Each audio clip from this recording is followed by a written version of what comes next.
गर्भवती बाख्रा। एक रामपुर नामको गाउँमा हर्के नामको व्यक्ति बस्थ्यो।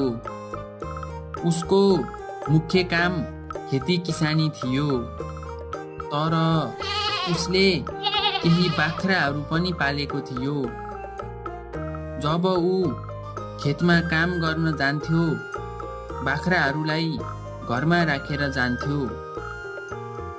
ऊ काम गरेर बेलुका घर फर्किन्थ्यो। ऊ घरमा फर्किन्थ्यो अनि बाख्राहरूलाई घुमाउन लिएर जान्थ्यो। खुल्ला आकाशमा घुम्न पाउँदा बाख्राहरू पनि खुसी हुन्थे। हर्केले बाख्राहरूको नाम राखेको थियो। बाख्राहरूले हर्केको आवाज सुनेर हर्केलाई चिन्दथे। हर्केले एउटा बाख्राको नाम सेती राखेको थियो। सेतीले केही दिनदेखि अनौठो व्यवहार देखाइरहेकी थिई। सेती चुपचाप बस्थी, बोलाउँदा पनि आउँदैनथी। आफ्नो ठाउँमा चुपचाप बस्थी।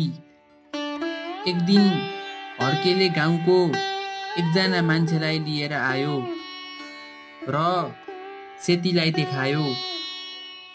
त्यो व्यक्तिले भन्यो, सेती अब आमा बन्नेवाली छे। सेती गर्भवती छे, त्यही भएर यस्तो व्यवहार गरेकी हो। हर्केले यो कुरा सुनेर धेरै खुसी भयो।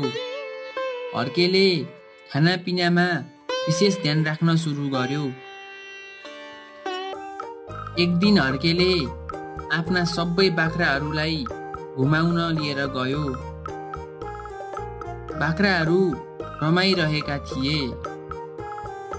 सेती अरू बाख्रा भन्दा अलि टाढा थिई। हर्केले भन्यो, सेती यता आऊ। यति भनेर हर्केले अरू बाख्रालाई घुमाइरहेको थियो। त्यत्तिकैमा ठुलो पानी पर्न थाल्यो। हर्केले सोच्यो, अब छिटै घर पुग्न पर्छ र हर्के बाख्राहरूलाई लिएर घर गयो। हर्केलाई ध्यान नै थिएन कि उसले सेतीलाई त्यहीँ छोडेको छ। सेती त्यहीँ एक्लै थिई, केही मेसो पनि पाएकी थिइन।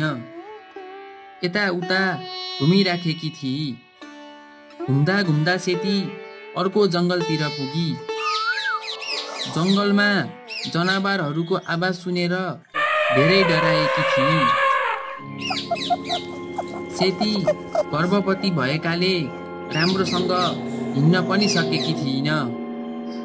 सेती त्यहीँ बसेर रुन थाली। सेती रोएको सुनेर एउटा कालिदास नाम गरेको व्यक्ति त्यहाँ आयो।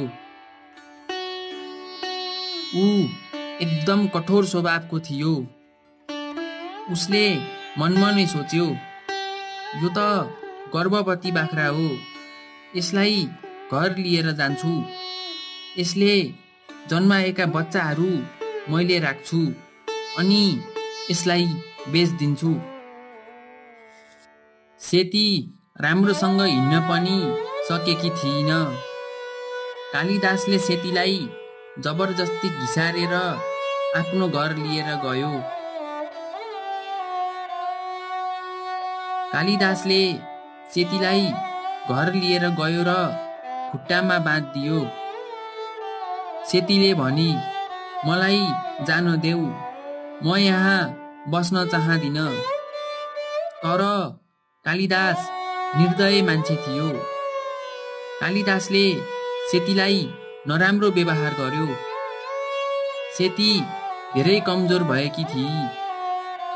सेतीको पेटमा भएको बच्चालाई पोषणको कमी हुन थाल्यो। यता जब हर्के घर पुग्यो, उसले सेतीलाई देखेन। उसलाई याद आयो कि उसले सेतीलाई घुमाउन लग्दा त्यहीँ छोडेर घर आएको छ।